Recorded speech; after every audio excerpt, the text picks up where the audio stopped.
The question a lot of people want to know, should you upgrade? Now, which one should you pick if you're choosing between the two as a new buyer? What is up, YouTube? Today, we're going to be taking a look at the Galaxy Watch 4 Classic versus the Galaxy Watch 3. You guys have been requesting this video from me in my comments, so I'm here to deliver. These two are the heavy hitters in the Android system to pick. You have last year's Samsung iteration in the Galaxy Watch 3. Then you have the brand new platform, Galaxy Watch 4 Classic.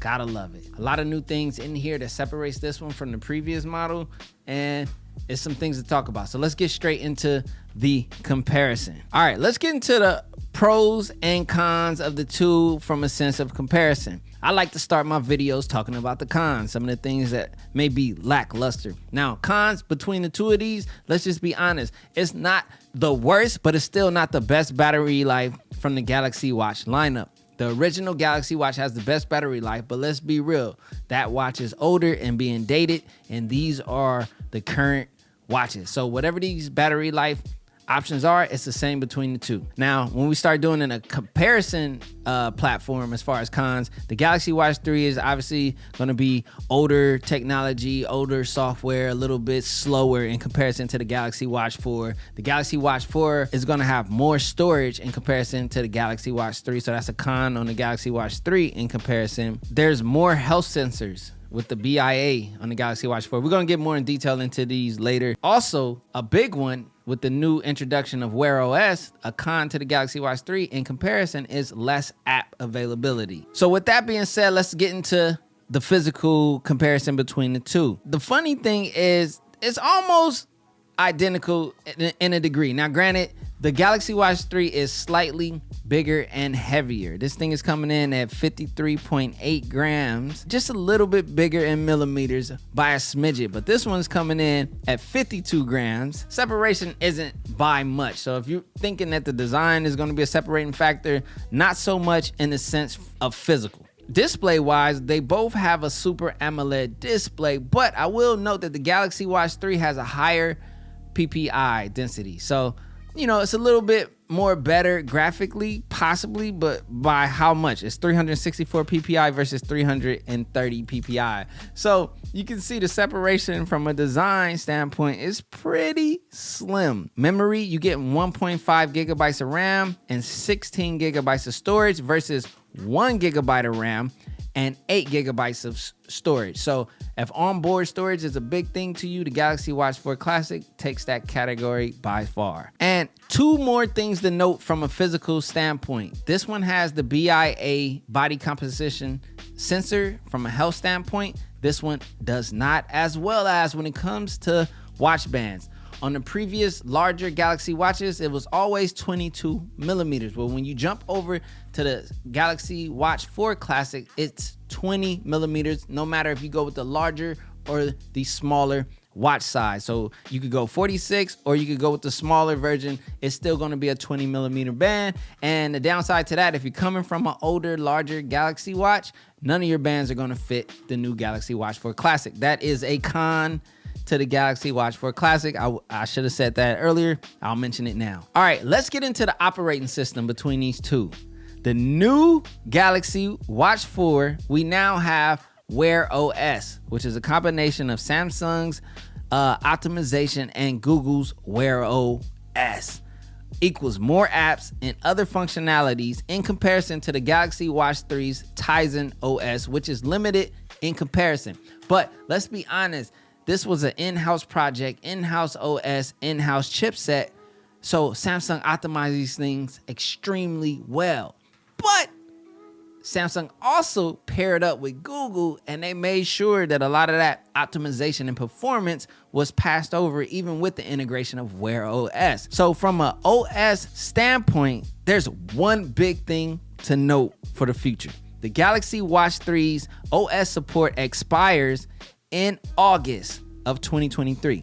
Something to keep in mind when deciding between the two, especially for longevity. It's not that much longer left on the Galaxy Watch 3, and Wear OS is going to get a far longer support with the Galaxy Watch 4 Classic. Now let's talk about fitness. I won't go too deep here, but The biggest separator is the new BIA sensor, which is not available on the Galaxy Watch 3. The Galaxy Watch 4 sensor is also faster with a few added features. This 3-in-1 fitness feature that's being given to us in the Galaxy Watch 4 Classic is an improvement above the previous Galaxy Watch 3. So if you're a fitness buff and you're looking for the latest and greatest in fitness, the offering is the Galaxy Watch 4 Classic. Just keep that in mind. Let's talk about performance. The Galaxy Watch 4 Classic is powered by the latest Exynos W920 chip, which is based on a 5-nanometer manufacturing process. So this chip is more powerful, more power efficient,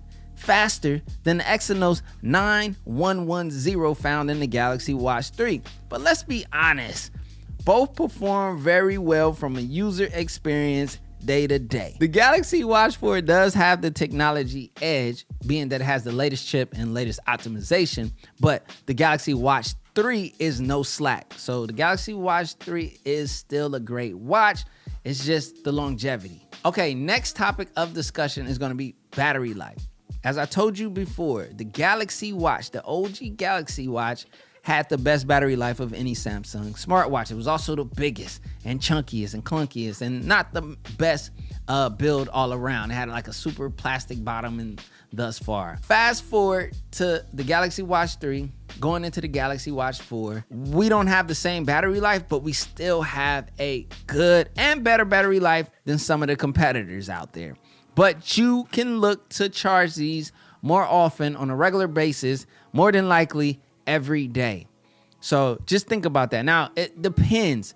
Battery life is always subjective to the user and their use. Do you have always on display on? Is your brightness turned up really bright? What type of watch faces and complications do you have running? Are you in the fitness, GPS tracking, things like that?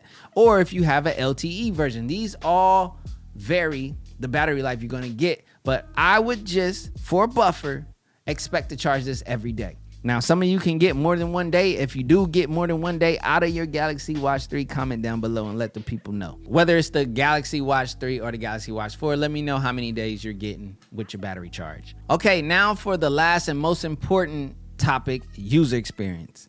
We could talk specs all day, but the number one thing that matters is how will your user experience be when you take this smartwatch home with you and you go to use it. Also, I'm going to answer the questions as to whether or not you should upgrade from a Galaxy Watch 3 to the Galaxy Watch 4. And also, if you're picking between the two, which one you should actually go with. So let's get into it.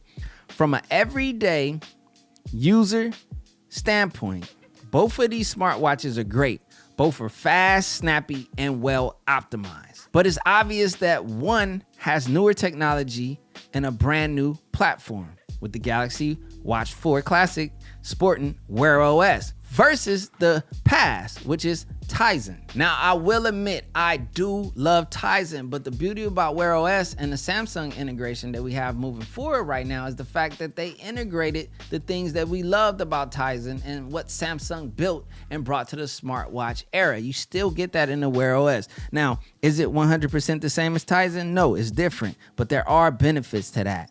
You get a higher app selection versus less options. You get longer support, app support, being that this has Wear OS and that this has Tizen, which is only going to be supported for a shorter period of time. The question a lot of people want to know, should you upgrade? It's totally up to whether or not the new features on the new platform appeal to you. So if the Galaxy Watch 4 Classic and its newest features appeal to you most, then this is an ideal upgrade. If it's a necessity, it appeals to your budget, you have to weigh those factors and make a calculated decision. Now, which one should you pick if you choose in between the two as a new buyer?